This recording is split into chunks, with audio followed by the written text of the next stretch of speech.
નર્મદા જિલ્લાના રાજપીપળા ખાતે ભરૂચના સાંસદ મનસુખ વસાવાએ તેમના પરિવારજનોને ભાજપના કાર્યકર્તાઓ સાથે તેમના નિવાસસ્થાને ધૂળેટીની ઉજવણી કરી, જેમાં સાંસદ મનસુખ વસાવાએ પરિવારજનોની તથા કાર્યકર્તાઓ સાથે તિલક હોળી રમી તેમજ ખજૂર, કોપરા, હારડા, ચણા ખવડાવી મોં મીઠું કરાવી હોળી પર્વની શુભકામનાઓ પાઠવી હતી।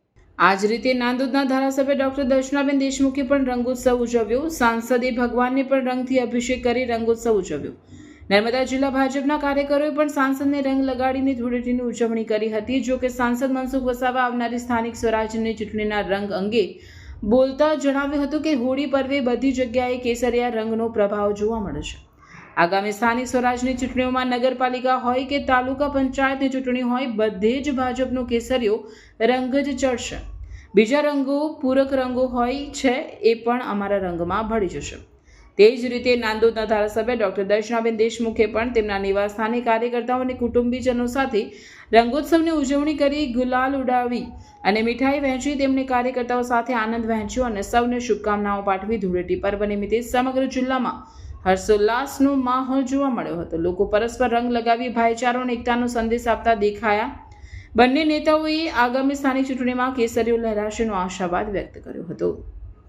આપણા ભરૂચ જિલ્લા અને નર્મદા જિલ્લામાં પણ હોળી પર્વ ખૂબ ધામથી ઉજવવામાં આવ્યો। આજે એક દિવસ બ્રેક પછી ધૂળેટીનો ઉત્સવ આજે ખૂબ ધામધૂમથી આજે ઉજવાઈ રહ્યો છે। આજે પણ મારા નિવાસ સ્થાને બધા રાજપીપળા શહેરના કાર્યકર્તાઓ અને કેટલાક ગામડાના આગેવાનો પણ ધૂળેટી પર્વમાં ભાગ લેવા માટે આવ્યા છે। એકબીજા કાર્યકર્તા સાથે, મારા પરિવારજનો સાથે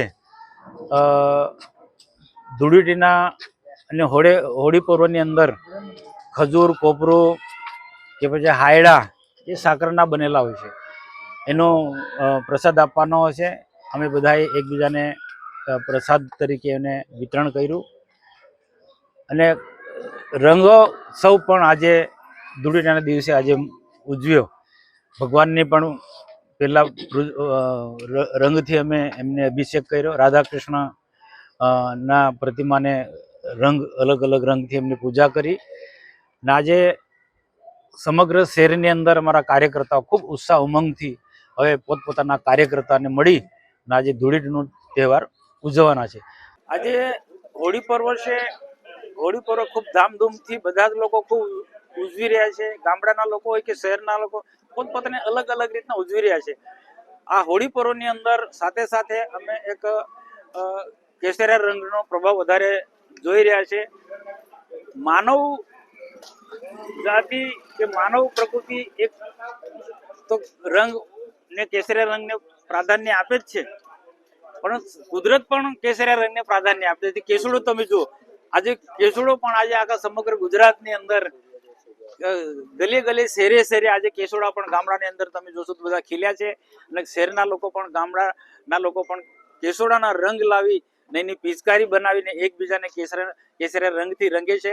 નગરપાલિકાની ચૂંટણી હશે કે તાલુકા પંચાયતની ચૂંટણી કે જિલ્લા પંચાયતની ચૂંટણીમાં પણ ભારતીય જનતા પાર્ટીનો કેસરિયા રંગ જ એ પ્રભાવી રહેવાનો છે અને બાકીના બધા જ લોકોને કેસરિયા રંગથી રંગવાનો છે। બાકીના બીજા અન્ય રંગ નવ પ્રકારના હોય છે, પણ એના કેસરિયા રંગનો પ્રભુત્વ રહેવાનો છે। બીજા અલગ અલગ રંગના લોકો એ અમારી સાથે ભળી જશે। નમસ્કાર।